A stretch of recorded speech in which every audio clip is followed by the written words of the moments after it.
Okay, go.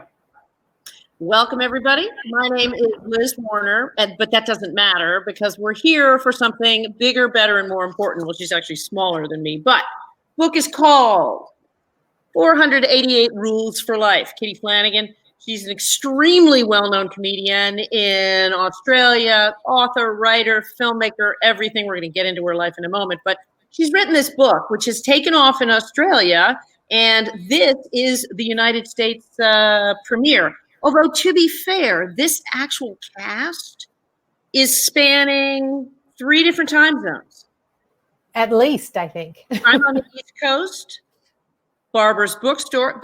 We are indebted to Barber's Books. There are 4 of them. They encourage curbside pickup. There's a little link at the bottom of this Chromecast. If you click on it, you will get this book, Kitty Flanagan's 488 Rules for Life, and you'll get a 10% discount. So that's kind of awesome too. So without any further ado, because I've been doing enough, Kitty Flanagan, welcome. Congratulations on your book. Thank you. Good morning, good evening, wherever we are. Hello to everybody. And what time is it? Are you in Sydney or Melbourne? I'm in Melbourne. It's around 11 o'clock here in the morning. So welcome. So we're just having our first wine of the day, but I've popped it in a coffee cup. This is not your first book.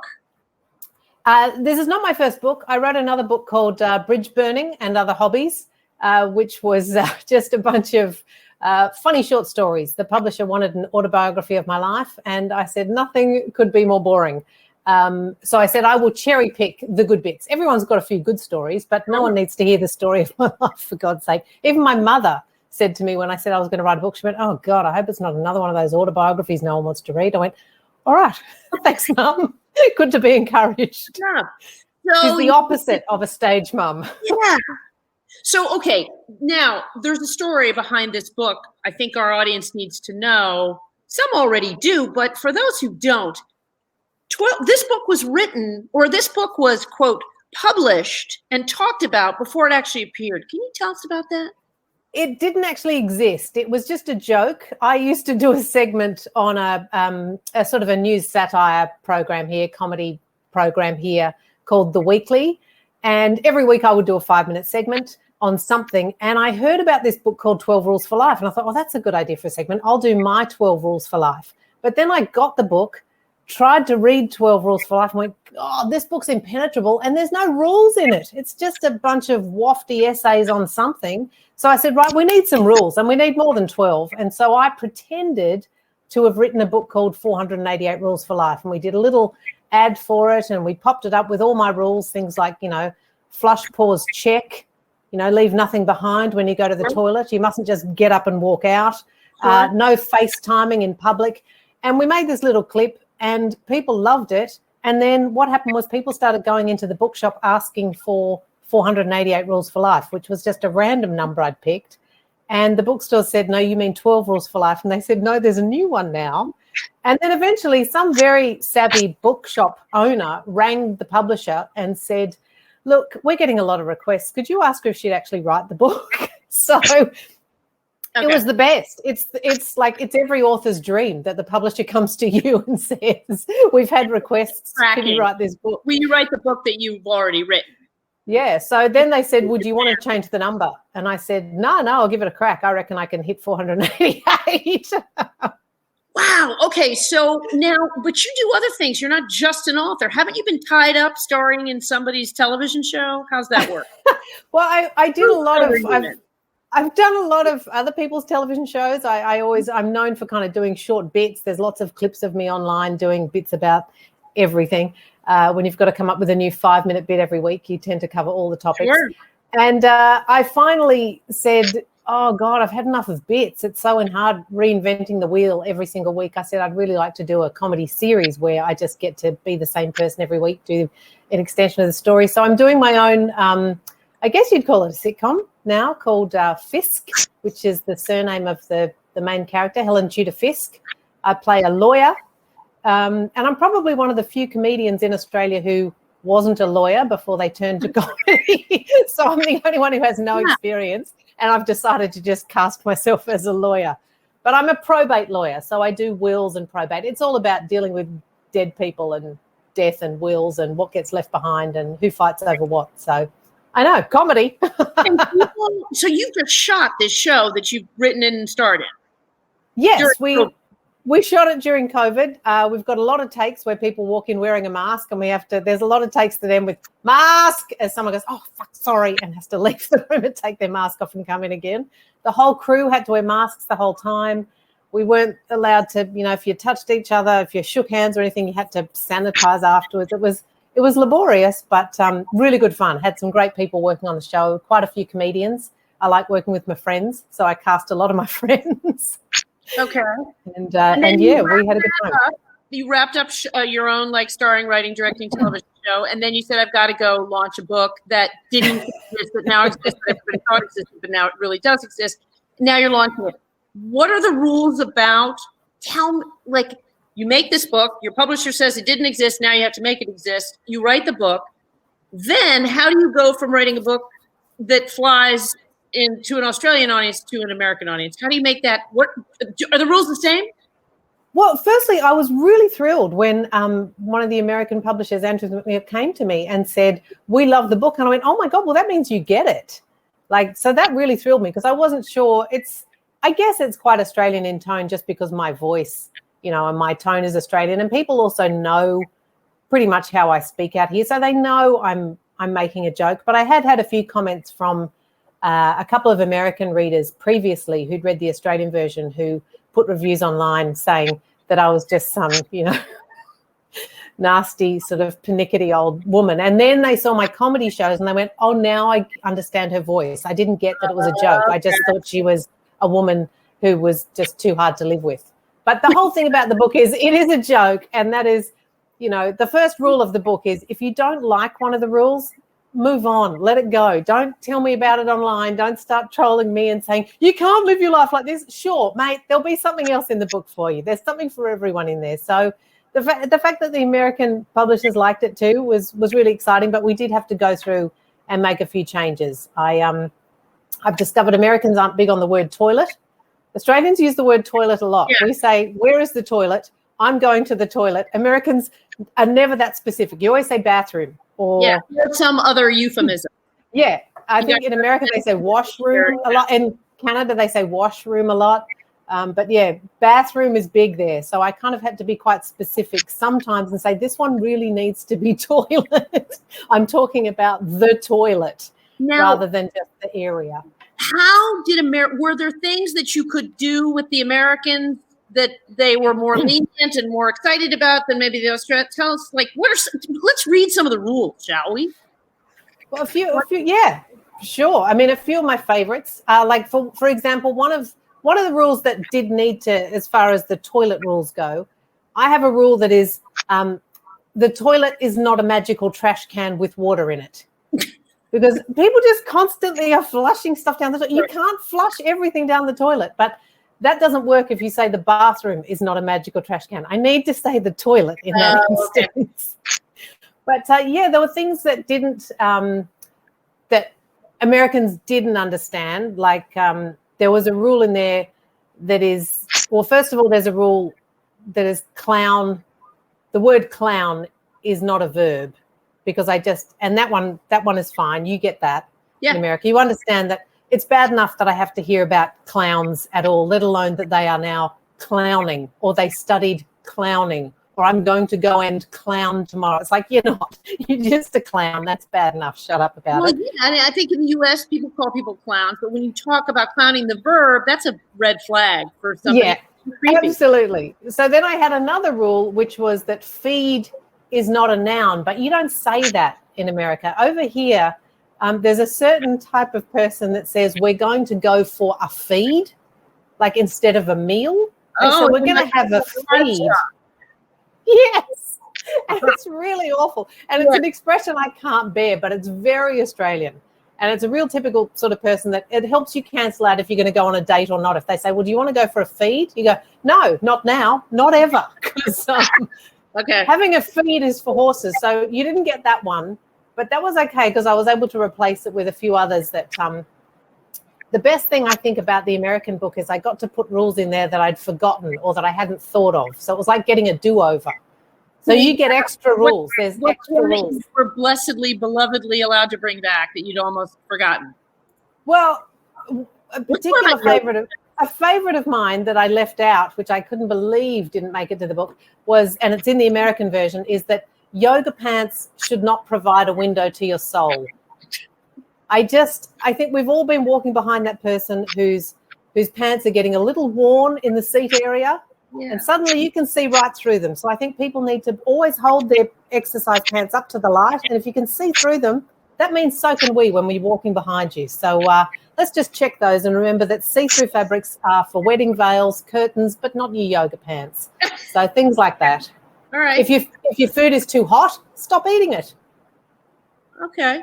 Oh, come on, we've all done that. Everyone does it. You put a chip in your mouth or a French fry in your mouth, you go, oh, God, that's too hot. And then what do? You go straight back in and take another one.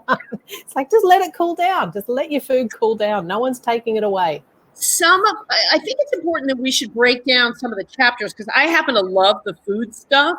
And right. Rule 164, bowls and plates more than adequate. And I quote, here's the rule. Don't serve foods on planks, tiles, slabs of granite, or any other building materials. and I'd like you to elaborate this. Who should be in charge of the cheese? Just leave it at the table. I don't like it when they bring that cheese to the they like dole it out in little teaspoons and you feel like a pig. Don't make me feel like a cheese pig, because otherwise I have to sit there going bit more, keep going. You know what, buddy? Just put it down. Just put it down, walk away, leave me the cheese, I'll be in charge. There's a couple other restaurant ones that I love. Tap water, sparkling water, how does that work in Europe? Do you have an opinion on whether or not people should, ask if you want tap or sparkling? Well, see, that's a different one for us here, because in America, you have a great system where as soon as you sit down, someone, I don't know if you call them the server or the busboy, that was something else I had to address, but somebody just brings you water. The minute you sit down, they bring you a glass of ice water, and that's a lovely service. Whereas here, you always have to ask for your water, and then the waiter always comes to your table and says, do you want still or sparkling? And you have to specify that you want tap water. Otherwise, they're going to bring you a bottle of still water and charge you for it. And it's like, oh, just bring me tap water and we'll all admit I'm a cheapskate. Okay, there we go. I'm not going to spend money on water. So I was interested that the Americans agreed to keep that one in, because I thought it doesn't really work for you guys, because you get given tap water the minute you sit down. Now that you're an international star, are there rules in this book that you found Americans, specifically Americans, coming up to you saying, thank you? That Australian, that you never heard anything else, but suddenly Americans completely cottoned onto it. I think there's a couple that are very American that I put in the book, but I felt like even when I wrote them for the Australian book, they were more based for Americans, which is number one is never propose to someone in public. The number of times Americans do that on a jumbotron at some sporting event, and kiss cam or whatever it is turns into some public proposal. My first rule is never propose to someone in public, because it just puts too much pressure on that person. And second, the rule that follows that straight away is if someone does propose to you in public, just say yes. Don't humiliate them on camera. Just say yes. And then later when the camera's off, go, mate, I'm not marrying you. But, you can thank me for not humiliating you later. And there's another one too in my parenting rules that I think is also very American. It's something that's creeping in over here that we have borrowed from Americans. And that is you should, when you're talking to your children, save the phrase good job for when they've actually done something useful. Like, they've cleaned the garage out or they've regrouted your shower. But, everyone here, it's like a kid picks up their plate and takes it to the kitchen when they're finished dinner. They go, oh, good job, honey, good job. It's like, oh, come on, that's just basic. That's basic table manners to clear your plate or to do. They get told good job for everything. And I worry how that's going to affect the kids, because, they're going to be at work sitting there once they've left school, they've got a job. They're going to be wondering why no one's coming up to them going, oh, good job, Jason, good job. You put your cup in the dishwasher there. Good job, honey. So I think let's back off on the good jobbing.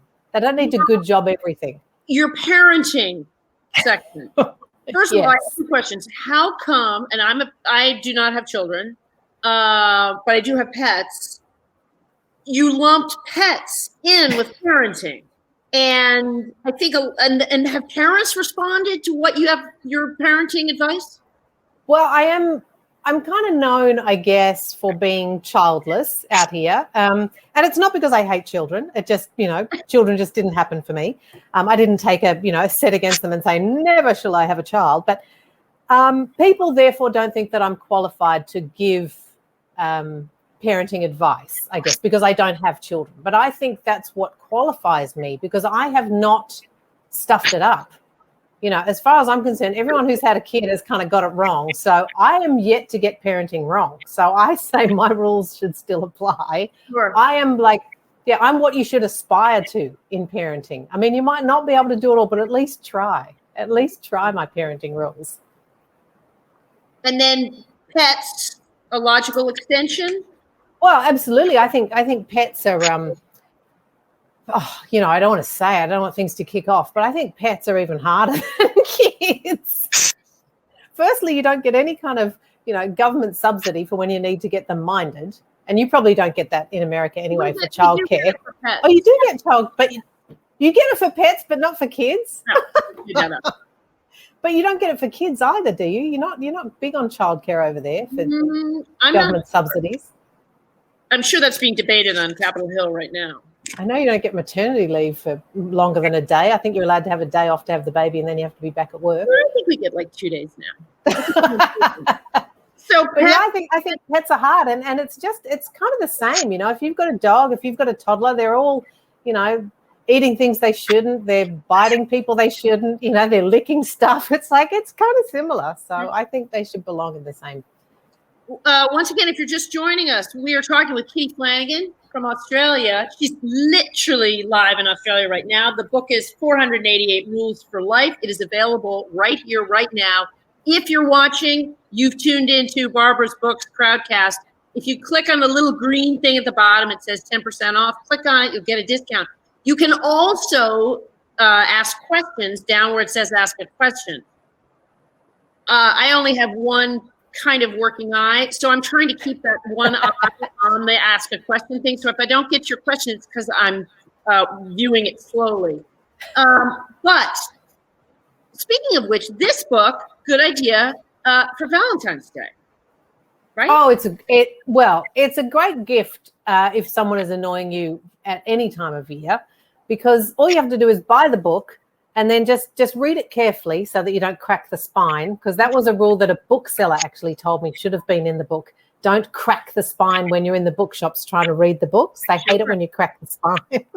But yeah, just read it, and with a highlighter pen, just go through, and anything that kind of, you feel like your friend or loved one is transgressing, you can just highlight that and go, oh, was that highlighted? I don't know who might have done that. But do have couples come to you and said, like, where did you get some of these bits and pieces of advice?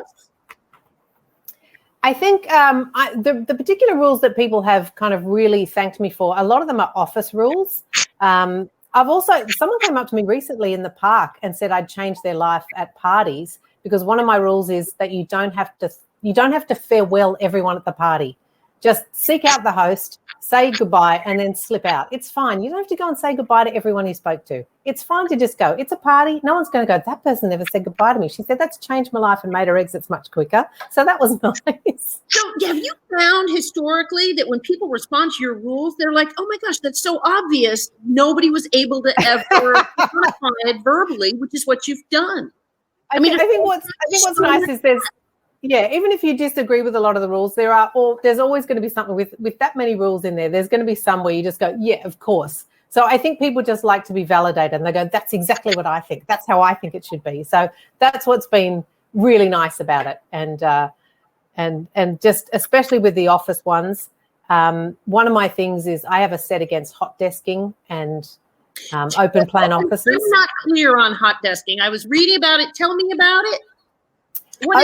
It started with open plan offices. So first of all, they took our walls and doors away and made us all sit in one area. And then they decided that it would be cheaper to just not let anyone have an actual desk space either. So you just have to move your stuff out and bring it back in every day. So sometimes at some offices, they give you a locker. You have to put all your stuff in the locker. You have to come in every day, take your stuff out of the locker, and then choose a desk. So it's like and duck, goose. It's like what? Sorry? Duck, duck, goose. Oh, okay. Is that what you call it? Well, that's like an American game where you land and, but keep going, it's interrupted. No, that's it. And so, but it's really hard on employees. You know, you don't have the same desk every day. You can't personalize your space. You spend so much time at your office, and yet you're not allowed to make it your own. I find it really insulting to your employees. So that was another thing I did a segment about on my when I was doing segments on the weekly, and then I just transferred that rule into the book, and people love it. People think that, yeah, hot desking should be banned. It's been proven that it doesn't work. It's not more productive, and it just makes for miserable employees. So when I actually worked in an office that was open plan, and I discovered it was open plan, I used to just put my stuff down on my desk, like, you know, a coat, a jacket, whatever, a couple of pens. And then I would pick up my laptop and I would just leave, and I would either go to a cafe or I would go back home, and I would just work from home till someone called me and said, oh, are you around for this meeting? I go, yeah, I'm just getting a coffee. I'll be back in a sec. I could not work in this open plan office with everyone talking around me. And so I just pretended for years that I worked there, and really I was at home. So that's my solution. Okay. So I want to get back to the, I know I had mentioned this book. If you're just joining us, Barbara's Bookstore, 488 Rules for Life, Kitty Flanagan. And we think it's not a bad idea to give it to somebody for Valentine's, but for also holiday ideas. I've been told you have a real, or had a real aversion to Halloween. Oh yeah, Halloween was interesting because obviously it's a huge thing in the States. And so I had to change that chapter, because my chapter on Halloween, my Halloween rules started firstly with a rule that had to go, which was don't call it candy, because that's a very American word. We don't call it candy here. And so when someone says candy, yeah, I find it quite objectionable out here. I don't mind when Americans say it, but it's just not an Australian word. We say lollies. Like you go out and you buy lollies. In the UK they say sweets, and the US says candy, but we say lollies, which is a weird word, but it's really, really Australian. And so, you know, to have young kids coming up saying, can I have some candy? It's like, nah, you can't have any candy. You can have some lollies, you can have some chocolate, but you can't have candy. Get out. So I changed that. In the book, I had to write a few more Halloween rules, which I quite enjoyed, because it got me sort of thinking about, we do a little bit here in Australia, and it's getting more and more popular. And I totally understand why it's popular as well, because if you're a kid, what's not to like? You know, you get to dress up and you get free lollies, free candy. You know, it's kind of, you can't explain to a kid, yes, but it's not our cultural tradition. You know, we don't do that here. It means nothing to us here in Australia. It's like, yeah, it's dressing up and free lollies. What do I care what the tradition, where it comes from? It's just a good idea. So I've kind of tried to embrace it, but I do want some rules around it. And one of them is no costume, no candy, right? If you don't dress up, I'm sick of teenagers jumping on the bandwagon and going, oh yeah, I'll get a bit of free stuff as well. And they just turn up, you know, like in some sort of like an ice hockey jumper, or out here to be like a rugby sweater. And they just turn up in a football jersey. You go, that's not a costume. You get nothing. Get out. And a sheet over your head, that's not a costume either. I want more of an effort if you want freebies from me. Also, a note to the mums who go trick-or-treating with their kids: witches are scary, not sexy. I've had enough of the bloody sexy witch traipsing around the neighbourhood who's basically just trawling for a new husband. I've had enough of that. You're out to get sugar for your kids. You're not out to get a sugar daddy for yourself. So put your flat shoes on. You're doing it's a walking holiday. It's a walking thing going around Halloween. You shouldn't have your high heels on, and you shouldn't have a short, you know, sexy witch outfit on. Make yourself an ugly witch, and then I'm involved. And the other thing I want to introduce for Halloween in America especially, I think you should have a shut-off time. Like 8 p.m. Halloween's over. You don't want the people, you know, dragging around after 8 p.m. still knocking on your door. It's like, nah, 8 p.m. closed. It's over. It's done. It shuts down at 8 p.m. So I actually had quite a good time redoing my Halloween chapter. Now, have you found that because you've gotten quite a bit of notoriety, obviously because you're a well-known international comedian. But this book and, its advent, have you found that more people are coming to you for advice because you're now an established rule maker? I'm not sure. Australians aren't the sort of people who would come to you for advice, but they will definitely come and tell you when you've left something out of the book. And I left a section in the back of the book knowing that that's what people were like and knowing that people have their own little, foibles and things. So I left a few pages of blank lines in the back of the book where people can fill in their own rules. So okay. Yeah. One of the rules in particular that I've had come up a lot, which surprises me because as someone as persnickety as myself, I would think this one would bother me. But there are a lot of people who like the toilet roll to be rolled over. Like if it's that way against the wall, apparently that's wrong. So it's really a gravitational thing? Yeah, it needs to, the roll and the paper needs to stick out from the wall like that, apparently. I've had that at pretty much every event I've done. Someone puts their hand up and says, you left out the one about the toilet roll being out, not... Okay, I'll put that in the next edition. Well, I was going to ask you because I'd love you to talk about sports because I know there's a whole chapter on sports, and you preface it by talking about just because people aren't necessarily interested in sports or they don't follow them very closely doesn't mean they don't have an opinion. Yeah, it's just, here's the thing. I feel like there are two types of people who love sports and people who just don't care and don't know what you're talking about. But I think you should both respect one another. So, while I don't believe you should be allowed to talk about the football game all week, I will let you talk about it the day before and I will let you talk about it the day after. But for all those other days in between, okay, let it go now. And by the same token, I don't want, people who don't like sports, you don't want to go up to a bunch of people and go, it's just a sports team. Nobody died. Like, don't say that. Like, just leave the conversation if that's the case. So I'm trying to be respectful for both parties because I really don't care either way about it. Can I just read some of these to you just because I think they're hilarious? Sure. Please. Rule 330. So this is under the media and entertainment division chapter. Don't make a celebrity death all about you. Tell us about that. I find I'm not big on social media. I have a Facebook page that is run by my management and my sister. My sister is very good to me. She tours with me. She does a lot of stuff with me. She wrote the series that we've just done with me. So I'm very close to my sister and she kind of moderates my Facebook page. She understands all that stuff. And she's great too. She doesn't ever let me get involved. She says, don't give people oxygen, don't whatever. And she just does make sure I don't have the logins, so I can't get involved. If I have to get involved, I have to send it to her, and she will check that I'm not going to inflame anyone, and then she will put it on for me. But with the whole, sorry. No, I was just saying, don't make a celebrity death all about you. Yeah, I just feel like when people go on Twitter when somebody dies, and I know you're sad, but they don't know you.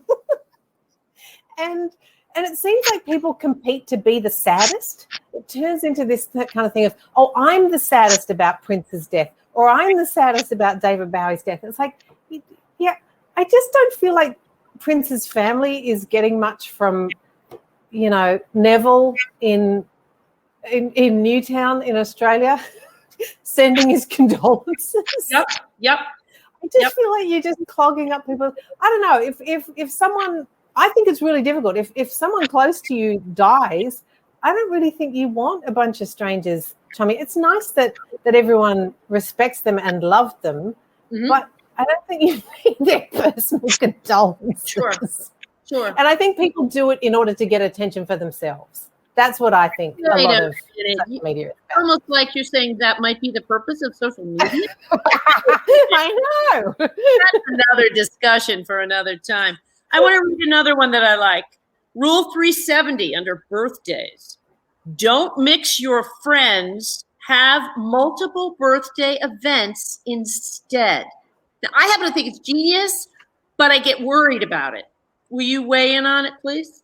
Yeah, well, I see that has always been, I think it's a great idea. I think once you get a whole bunch of friends from all different, you've got your work friends, you've got your friends that you went to school with, you've got friends from family. Once you start mixing everyone, it can be really difficult, and you don't enjoy the event because you've got to go around kind of like, being whatever person you are with everybody and trying to get everybody together. So I say just have yourself a birthday festival and have, if you've got 4 sets of friends, have 4 different dinners. It's great. Your birthday just keeps going all week that way.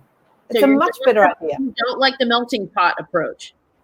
I think it puts too much pressure on you, and you really just want to be there and kind of like have a good time because it's your birthday, it's your party. So you should be able to just kick back and enjoy it, not worried about, oh God, is that weird guy from work going to go over and talk to that, my cousin or whatever? Like, is that going to be weird? Do I have to watch that? You don't have to be watching people. You want to be able to have a few drinks and enjoy yourself.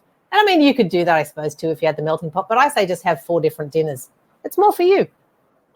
If you're just joining us once again, the book is called 488 Rules for Life. I'm with comedian, TV, film star, Kitty Flanagan, who's literally right now in Melbourne. I'm on the East Coast. Barbara's Books, our glorious host, is in Chicago, 4 locations with curbside pickup. If you click on the little green thing at the bottom, you get 10% off. Kitty, I'm told you love to cook. I do. But I'm also told that you may have some cautionary words for people who might be blogging with recipes. One of my bugbears, right, with a recipe blog, because I'm always online checking recipes.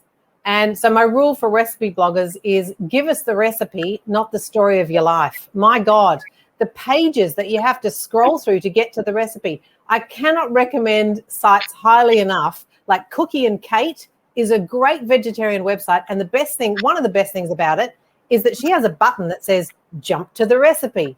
So you can read the story of her life if you want to, but she also gives you the option. If you're just looking for the recipe, click there straight down. I love that. That's brilliant. That's a service to your reader. So, and sometimes I even reward that service by going, you know what? I might read a bit of the story of your life. And then I get bored and I go, right, I'll just go to the recipe. Thanks. But yeah, people do use it to trick you.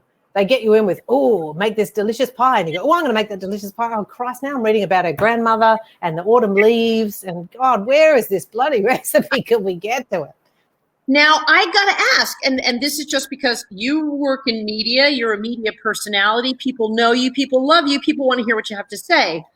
Do you think that part of what, here's the hitch though, with the biographical stuff on a recipe, you as a comedian and as a writer have managed to parse the language about yourself out so that you're not boring anyone. But people who are blogging are not skilled, you know what I'm saying? Because I notice you have a lot to say about bloggers and things. So is it more about how to pepper your audience with information without sounding tedious? Do you know what I'm saying? Like you're better at transferring all that information and making it appealing. It's almost like sometimes your rules are like, if you're going to bore us with those stories, don't bore us, make them interesting. You know what I mean? I don't know. Yeah, I think blogging is a great outlet for people. But I think what's missing with online in general is there is no editor. I grew up in a world of, I was in advertising first, so I was a copywriter. So there's always someone editing your work and saying, you need to make that, 50 words. You need to make that, you need to cut that down. That needs to fit in this space here. So you learn what is essential and what is not. And that's kind of where I came from, with writing articles and things like that. You've always got an editor reading through going, I'm bored, cross this bit out. And it's really helpful. It really helps you to know when you're losing people and how to keep it tight, keep it short, keep it interesting. Whereas blogging, wow, that is a lot of blogging is just someone's stream of consciousness. And good on you. You can do that. But I think that should be reserved for journals. It doesn't need to be clogging up the internet, taking up space. There's not a lot of space left on the internet because most of it is taken up by porn. So, we need to reserve space for things that we actually want to read rather than people's random streams of consciousness. And just on porn, I've got a few rules about that too. Yeah, why don't you check some of your rules for porn? If you're going to make porn, get paid for it. The number of people now who are just doing this amateur porn and uploading it. I'm like, my God, if I want to watch, fat lumpy people having sex, I'll put a mirror on my ceiling. I don't need to tune in and just what is going on. I feel like you can't be anywhere. I think there's that expression now. There's always been that expression in New York about you're never more than however many meters from a rat or something. Is that right? That's true. For me, it feels like that now with, people who've done amateur porn. I feel like there's so much of it online now that I feel like when I'm in the supermarket, I'm looking around going, God, there's someone in here who's online in the nude. I'm sure. Like, it could be this guy in front of me. It could be that woman over there at the shelves. But, I feel like I'm never more than 6 meters away from someone who's done amateur porn. Why are people doing it? And why are people watching it? But it's so much. There's so much of it. Now, in terms of, visual entertainment, you've got a lot to say about not necessarily porn, but the movies. Can you tell us some of your rules about movies? These are ones that are, I will admit, this one's, a lot of my movie rules have been controversial because I spend a lot of time talking about popcorn. I have a lot of rules about popcorn because firstly, I think popcorn at the movies stinks. It stinks out the entire cinema. And I just don't like my cinema stinking like that chemical. I like popcorn when you make it at home. It's a great snack, sure. But at the movies, and it smells like chemicals. It stinks out the whole thing. And people just eat it. Good way. Like, oh, God, I hate it. And all you hear is it's like munching possums. People sort of, the minute the lights go down, like people are just poking it in like a frenzy. And you can see that because when the lights come back up at the end, there is popcorn all over the floor. People have just been shoveling that stuff in and then they can never get through that entire bucket of popcorn. And that's one of my rules is that the vessel for your popcorn should not be bigger than your head, which is what you see a lot of the times. And I don't want to single you Americans out, but you do like to supersize things. We are a consumptive culture. There's no question about it. But you see people with those giant buckets of popcorn, and it's ridiculous because you physically cannot eat that much popcorn because popcorn is salty, and your mouth, it starts to, like, the more salt you eat, the more your lips start to pucker, and eventually you can't even poke any more popcorn into that hole. It's like that now. So don't waste your money. Don't make the whole cinema stink. And just have a different snack. Have something that doesn't smell so much in the cinema. All right. Any other movie? If you're just joining us, Kitty Flanagan, 488 Rules for Life. We're here at Barbara's Books. Go to the bottom little green link that says get your copy, 10% off. That's how you'll get it, and you'll get it at a discount. And believe me, this is the best Valentine's because you can give it to people that you like, that you're sleeping with, that you used to sleep with, or that you want to sleep with. And the other thing that occurs to me about this book is it's fairly generational. I mean, like, it spans all. What do you think? Is that the response? I mean, like, kids like it, adults like it. What do you tell us about that? What's your response? Yeah, it's been really gratifying when people have come up to me and said, they bought the book, they loved it, but now their kids have it, like their young kids are reading it, and their young kids are actually, holding them to account with my rule book, like if they break any of the rules. So the kids are wielding it like a weapon now. Sure. Which I think is great. And I think there's a little bit of a male-female divide maybe with some of the rules. Some of the rules really appeal to women. In particular, there's a couple of house rules, things like don't waste money on surround sound. Like, I don't know. Some of these that are appealing to women? Well, the one in particular I would say is don't frame sports jerseys and put them on the wall. Like, sports jerseys are not art, and yet so I've broken up with someone over that when he came with his framed jersey, and I said no. That was it. You can hang that one in the garage. That's the end for me. But another one is don't waste money on surround sound. Why do you have to have 27 speakers all around you? The television is in front of you. The person walking on the television is in front of you. That is where the sound should be coming from. It freaks me out if suddenly there's a person walking behind me because I've got surround sound. But men are obsessed with surround sound. They're obsessed with putting speakers throughout the house so they can have their tunes piped throughout the house. It's like, you're not a department store. can you not just walk to your bedroom and without the tunes following you and then come back into the living room and pick up your tunes again? I don't understand this obsessive need for speakers everywhere. That one just doesn't work for me. But did you find that your fans asked you to address issues historically? The fans that know you and have known you for years, have they sort of come to you and said, why don't you come up with rules so that you can sort of arbitrate?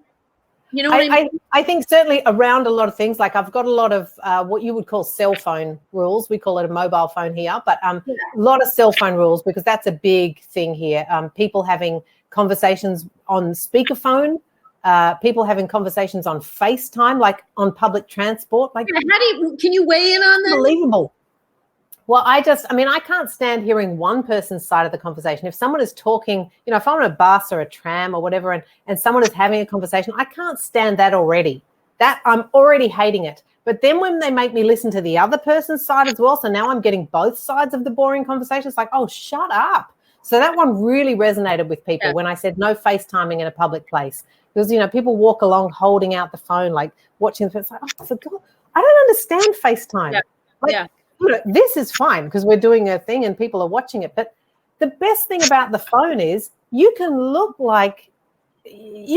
awful and still have a conversation and pretend, I've been up for hours. You're still in your pajamas. No one's got to know. I do not understand why people want to FaceTime. I think it's a real reason why video phones never took off, because people don't want you to see them all the time. It's just... I want this pretense that, I want to be able to pretend I'm talking to you and really I'm doing something else with the other hand. If we're on FaceTime, you can see I'm not paying attention to you. So I don't want any of that. Have you found, when I first started reading your rules, one thing we talked about earlier is this idea that some of them are so basic and it's like, of course, yes. But let me ask you this. And I don't know if this is because you're Australian, because you grew up in once colonized imperialized land, but there's something about a lot of your rules that basically address the fundamental notions of politeness and privacy. Yeah, I've always said that the rules are basically just it's what you used to get in the olden days, which was like sort of a book of manners. I'm basically a modern Miss Manners, is how I would see myself. Yeah, because it feels like common courtesy is something that has gone by the wayside.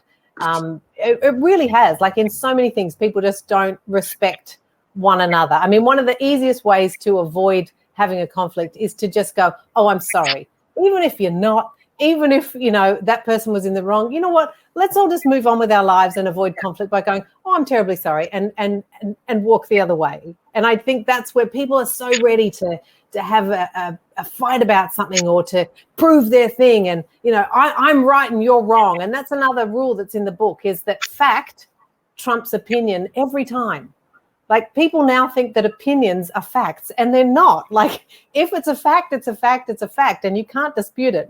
You can dispute opinions, but people present their opinions as if they are facts and go, well, that's how it is. It's like, no. That's just how you think it is, but that's not the fact. It's sort of, for me, a lot of the time, it's like it's getting to the point where if you said it's 27 degrees, someone would say, well, that's just your opinion. And you go, no, it's actually 27 degrees outside. That is a fact. We really need to discern and differentiate between facts and opinions, because that seems to be a gray area at the moment in this world. A lot of birthday issues. About saying happy birthday, about once a month, things like that. Were you asked to talk about birthdays, or have you always had a thing about them?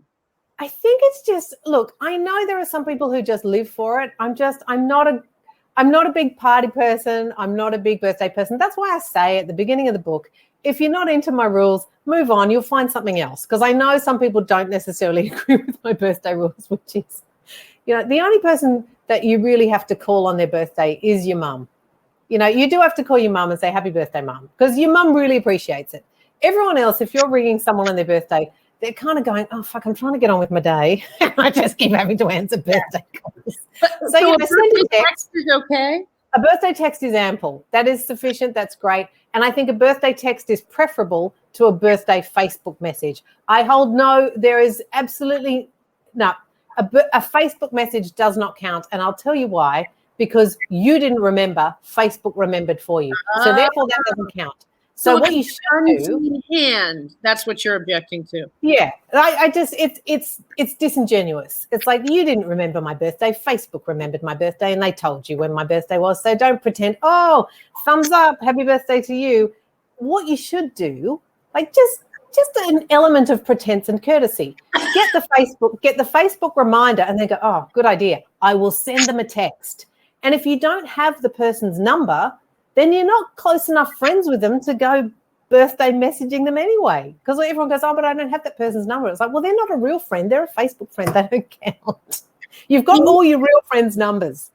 Do you feel like you get stopped a lot? I mean, obviously, we know you get stopped a lot because you're a comedian and everybody watches you on the TV. But do you feel like you get stopped for certain rules? And can you remember, like, what are the top ones that people in the book, once again, if you're just joining us, 488 Rules for Life, The Thankless Art of Being Correct. This is a book that didn't exist, was heavily hyped into existence before it was actually written, which is when Kitty Flanagan decided, oh, I better write this.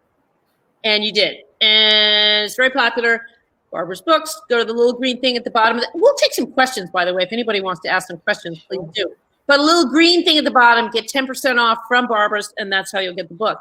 But yeah, do people come up to you and they say, this is the one that I remember the best, and so on? A lot of my road rules have really struck a chord with people. I know people love the rule and they wish that it was the law rather than the rule. They love the rule that you should always be ready at the red light, especially if you are first. If you're the first person stopped at the red light, because a lot of people get to the red light, and then they go, oh, right, now I'll just, even though it's against the law, I'll just check my messages, or I'll find a new station on the radio, or I'll do my makeup or whatever. No. If you are first person at the red light, you have got to sit there watching that red light like a hawk so you can take off as soon as it turns green. And then that means as many people can get through that light change as possible. Because otherwise, if you sit there and dawdle and then you go, it's been green for a while, but it doesn't bother me. I'll still get through. I'm first at the red light. It's so annoying for everyone else behind you. So everybody loves the red light rule. And they also seem to love the courtesy wave rule. And again, I think that should be the law. I don't get road rage. I probably cause quite a bit of it because I do drive very slowly. I sit very close to the wheel and I drive like an old woman at about 40 Ks. But everybody loves the courtesy wave rule, and it's the only thing that makes me angry on the road. If I let someone in, which I do all the time because I'm going so slowly, there's plenty of time for that person to pull in front of me. If they don't give me just a little courtesy wave after I've got, God, that gets my dander up. Would it kill you to just go, thanks, mate, thank you? So people love the courtesy wave rule. Pre-COVID, one of the most popular ones, obviously, it's not happening so much anymore, and we all just wish we could be back at the airports now. But I had a lot of rules at the airport because I used to travel quite a bit. And one of the main ones was stand well back from the baggage carousel. Yes. Wait until you see your bag on the carousel. Then you can step forward into the gap that should be left. These people that get there and stand bunched at the carousel, so infuriating. On the carousel. Oh. The little kids. Oh, yeah. Perch. Well, that's one of my rules, is that it's not a family fun time event. Make the kids stand well back, and one person shall be designated bag puller from the carousel. And when I used to talk about that one at the events we would do live out here, that would get applause. I would say there should be a line painted around that is, the no standing zone around the baggage carousel, and you have to stand back from it, and you're only allowed in to get your bag and then get back out again. And that will get applause. And then I would stop everyone and say, okay, who's not applauding? Because whenever I go to the airport, every one of you is bunched around the carousel. So I don't understand. Where are the people? They're obviously not coming to my events. Would you find that as you were working on the book, things would just dawn on you? Did you always carry a notebook and suddenly you were in a cafe? Like, I know a lot of your stuff has to do with where people eat or a restaurant. I do have a lot of food rules. Or like in a library or in a bookstore. You have one. What's the one about sniffling? Oh God. And I think that is a universal rule. That's one that's been well accepted around the world and I was even generous in the book. The rule should be maximum 2 sniffs, then get a tissue. There is nothing worse than wherever you are, whether it's a movie, a restaurant, cafe, on a plane, sitting in the library, in a bookshop, anywhere where someone goes like this. It's like once you're at that third one, you get a tissue. You blow your nose, or you just. I've offered people tissues as well. Like when they've done the 2 sniffs, I'm the first to go tissue, please. And that is one of the rules: is if someone offers you a tissue, accept it. Always accept it. So yeah, the sniffing is really one of my bugbears. But with the writing of the rules, it was one of those things where I was thinking, God, I've got to get to 488. How is that going to happen? And then I would literally just start going, well, okay, well, there seem to be rules for the kitchen. There seem to be rules for the bathroom. There seem to be rules for my house. So that's the house done. And then we'd go outside. Right, well, there seem to be rules for your partner. There seem to be rules. So it was just every aspect of life. I went, there's rules for everything. Jordan Peterson really missed a lot of them. Now, so I don't know. Does everybody know Jordan Peterson is a Canadian college professor, psychologist? He's very popular. I would say he's got a fairly profound gender skew in terms of I could be wrong, but can we say largely men? Well, that's what I discovered from booksellers out here in Australia when I went round, talking about my own book with the booksellers. And a lot of women in the bookshops, and a lot of them really loving putting my book right next to Jordan Peterson's to give people a choice. Yeah. And I asked them because I said, I found this book quite difficult to read. I didn't feel like it was kind of rules that I just went, oh, yeah, great. Give me the rules, Jordan. Let me just take some rules and apply them to my own life. And they said, it was mostly men buying that book, which really surprised me because firstly, it feels like most men I know aren't really that into rules. Have you ever had men prompt you to come up with rules? Like, you know what I mean? Well, my current partner, actually preempted this whole rules book. I've always been aware that I had a lot of rules. Like I even used to do stuff in my stand-up about, look, I know why I'm single. It's because I got a lot of rules. I got too many rules about everything. You've been obsessed with rules. I've always been, one of those annoying people that is a little bit, well, this is how I do it, so I guess this is the right way to do it. I've relaxed a little bit. As I've got older, I've kind of relaxed a little bit and kind of gone, you know what? People do it differently. It's not the right way, but, it's a different way to do it, and that's fine. But when I first started going out with my current partner, I noticed he was taking out his phone a lot and just sort of typing into it. And I say, what are you doing? And he'd go, don't worry about it. Don't worry about it. And then when Christmas came, he presented me with a tapestry. It was like, like a little sort of cross-stitch thing that he'd had done. And it had 20 of the rules. And he called it rules for going out with Kitty. So I didn't realize I was that bad. But yeah, my own memorable. Well, I had one of my particular rules for my partner was no love on the escalator.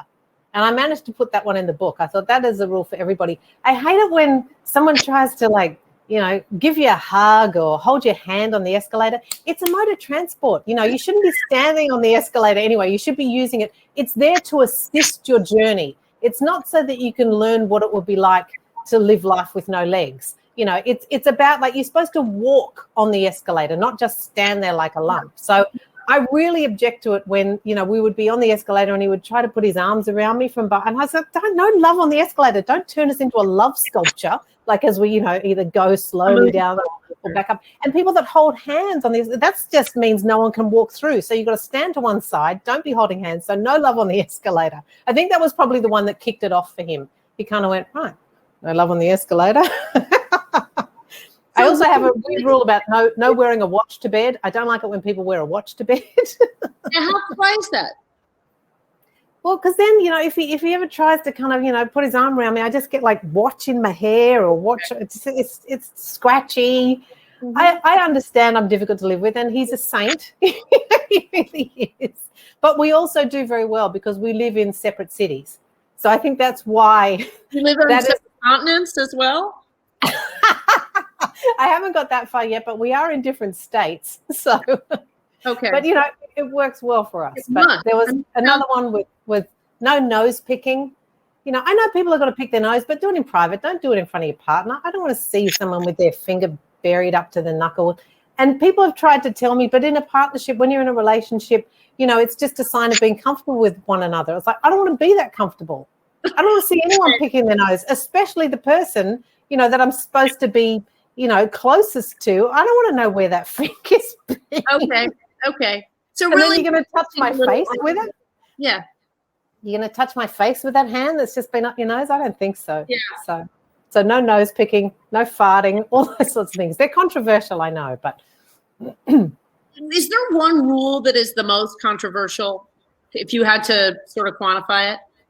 I would say one of the most controversial was no farting in front of your partner for that very reason. A lot of people apparently like to get to the stage where they just let it rip in front of their partners, and that's what makes them happy. And that's okay. I'll just never be with one of those people. Sure. I think my partner probably was one of those people, but he's not anymore, which is great. I've changed him. Again, it's about, I think one that is really, there's only a few people that object to it, and most people are really on my side, is one about birth videos. I think people that, you can film the birth of your child, that's fine. But I think the only people who should ever have to watch that video are the two people who made the baby. Like, you don't want to show it to anyone else, and you certainly don't want to show it to the child. I mean, yes, I know yes, the vagina is magical, and yes, childbirth is a miracle, but do we really need to bear witness to how big that hole can get? It's too much for people. And another one for the parents, which has been, I think everybody has agreed with me on this one. No one has been able to argue this one, even though a lot of people go, oh, that's mean. Deep down, everyone agrees with it. Don't put your child on the phone to say hello. When people have a small kid and they say, oh, Esther wants to say hello. And it's like, here we go. Now I've got to do all the work. Esther doesn't know. She just holds the phone and just breathes into it. And now I'm sort of making conversation with a 3-year-old. The only thing you can do in that situation, if I was a parent with a small child, I would ring grandma. I would ring my own mum, and I would say, oh, mum, Esther wants to say hello to you. And then if you can put grandma and grandchild on the phone together, you've got an hour to go and get some stuff done, because grandma will talk forever about people no one's ever heard of, and give you all the detail you don't need. Oh, it happened on a Tuesday. No, it was a Wednesday. Mum, it really doesn't matter. Just get to the point. Esther doesn't care. She'll listen to it all. So that's a great combination. And that's one that I think I've really helped people with that. I think there's a lot of mums out here now that go, yeah, I'll get myself an hour of free time by giving my mum a call. Everyone's happy. It solves everything. Can I just read some that I just think are kind of brilliant and have you walk me through them? Please. Dress according to this is under health and lifestyle, I should add. Dress according to the standard of cyclist that you are. Yeah.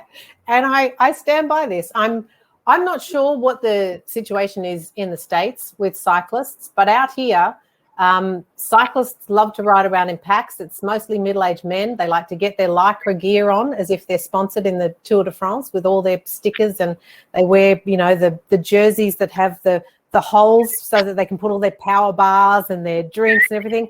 And they're riding around for an hour at the park, and then they're going and taking up space at a cafe. And yet, they wear their clip-cloppy shoes that don't walk properly because they have to clip into their things. So I think unless you're a professional cyclist, let's leave the professional gear for the professional cyclist. It's not like, I like a hit of tennis, but I'm not popping down to my local tennis club in a full Serena Williams catsuit. So I think let's just dress according to the standard of sports person we are. They sound so harsh when I say them like this, but So smart, and it's so well thought out. This is rule number 137. Again, just joining us, Kitty Flanagan's 488 Rules for Life, Barbara's books.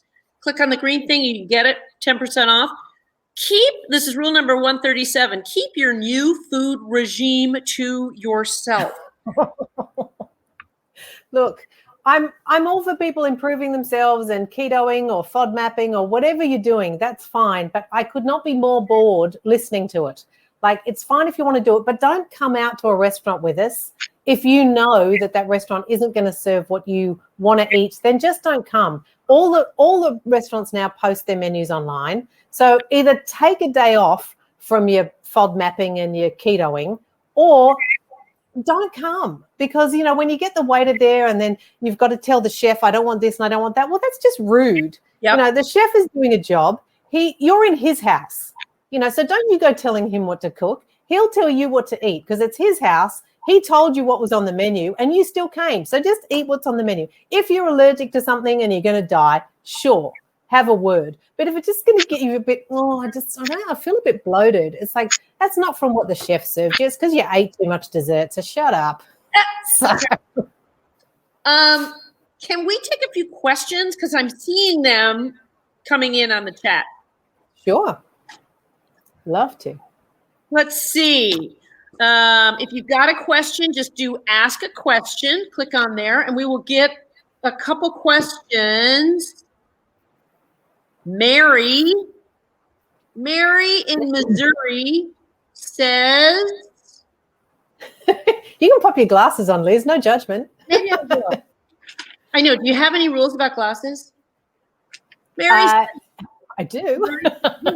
Tell us about glasses. Well, I think the easiest way to tell is if the font on your phone is big enough that I can read it from the other end of the train carriage, it's time to get your script improved on your glasses. Got it. Mary in Missouri says, name one person, dead or alive, who you, Kitty, wish you could give your book to. Oh, you know who I would love to give my book to, and I don't know if anyone has even told him about, but I would be desperate for Jordan Peterson to have my rules book, because I name check him. I thank him in the book. I'm very gracious about his book inspiring my book. I would absolutely love it if someone would give him my book. So, yeah, Jordan Peterson would be my number one pick. Thanks, Mary. Okay. Jeff in New Jersey says, I really think you're funny, Kitty. I think you're really brilliant. Can you tell us how you got into comedy? Oh, yeah, sure. I got fired from my advertising job. And I just, I thought I would just do stand-up once. I was going to go to an open mic night. I thought, I'm going to try this once so that I don't get to 40 and think, I wonder what would have happened if I'd ever try. I wish I'd tried stand-up. Then maybe I'd be a stand-up comedian. But that was my plan. Just try it once. It'll go badly, and you'll just have gone, okay, that's it. That's done for now. We never have to think about that again. And instead, I got really lucky, and my first gig went incredibly well. And for anyone who's ever done stand-up, that first gig where it goes well, and it's like a drug. It's like an addictive thing. You go, well, okay, my God, I've got to have that again. My second gig tanked, terrible. But by then it was too late. I was already addicted from the first gig. You had to chase that comedy dragon. If my first gig had gone badly, I would never have done it again. I would have gone, okay, well, great. I can't do that.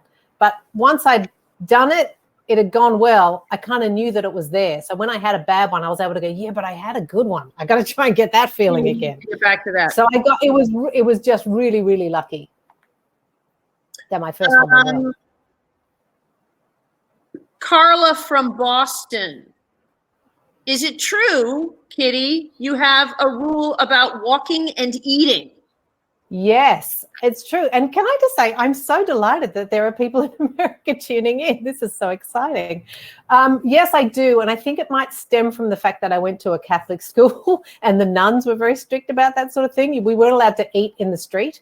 So, and I still think to this day, and my mum always had a thing about, well, not that I was ever a smoker, but she said in her day, it was always very common to smoke in the street. So I think I just adapted that rule, and it just became don't eat in the street either. And it's not a nice way to enjoy your food. I think that's my main issue with it. I love eating so much.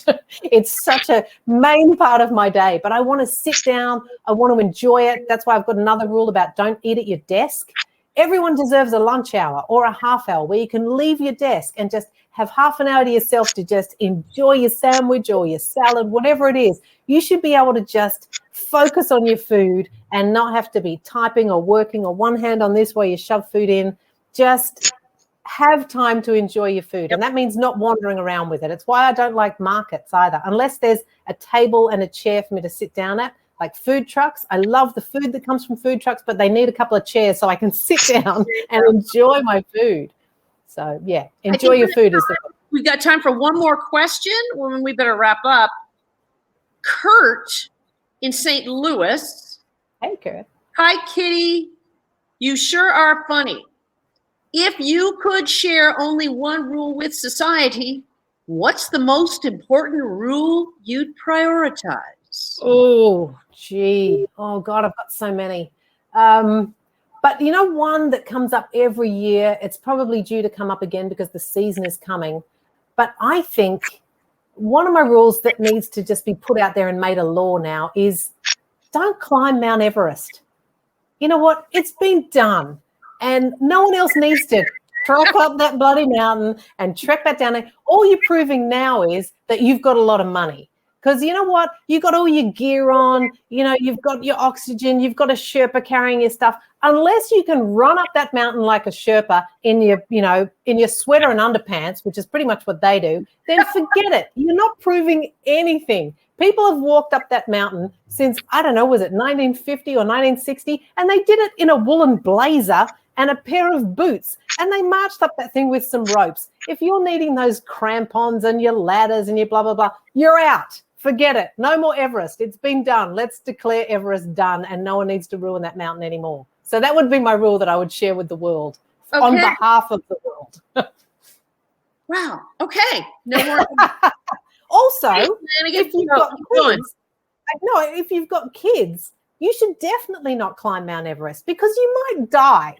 And if you're a parent, your one job is to stay alive until that kid is 18 at least. So don't be going, oh, I'm just going to go off and risk something and prove this to myself. That's what you always hear people say. I just needed to prove it to myself, and then my kids would know that I believe it. It's like, oh, your kids just want you around for breakfast. They don't want you up a mountain. So just don't climb Mount Everest. All right. It is the wisdom of Kitty Flanagan. This has been a most entertaining discussion, at least for me. I've learned a great deal. Check out her book, 488 Rules for Life. Kitty Flanagan, before we say goodbye, you've got a TV series coming up starring you, written by you and your sister. Yeah. What's it called, and how can people watch it? It's called Fisk, and it will be coming to the ABC in March. So look out for it in March. Probate law or something? It's about wills and probate and the weird things that happen. The weird things, the weird requests people make in their wills, and the weird things they do when someone dies. So, but it's funny. Don't be put off by the fact that it's about I hope you know that in the U.S., the wills and probate law sort of genre, it's not yet saturated. So it's a good thing you're getting in when you can. Although there are a bunch of others. I don't know. I'm just saying. So, will and probate law. Look, you kind of got your finger on that zeitgeist. They can watch Fisk. Where else can they see you? Is there a website? There is a website, kittyflanagan.com. All my segments from all the shows that I've done, all the 5-minute bits, the segment for the book is actually, I think we've got a link to that online here on the chat. But yeah, there's once you start going down the rabbit hole of my segments you can watch segments about everything from Valentine's Day to, flushable wipes in your toilet, everything. I've given my opinion on everything. Thank you. Congratulations. Get the book, get 10% off. Thank you, Barbara's Books. And by the way, you can find this replayed. There's a link. Just click on it if you want to see. If you want to hear Kitty, because she's a genius. Come back and see us. Listen to her. She's the best.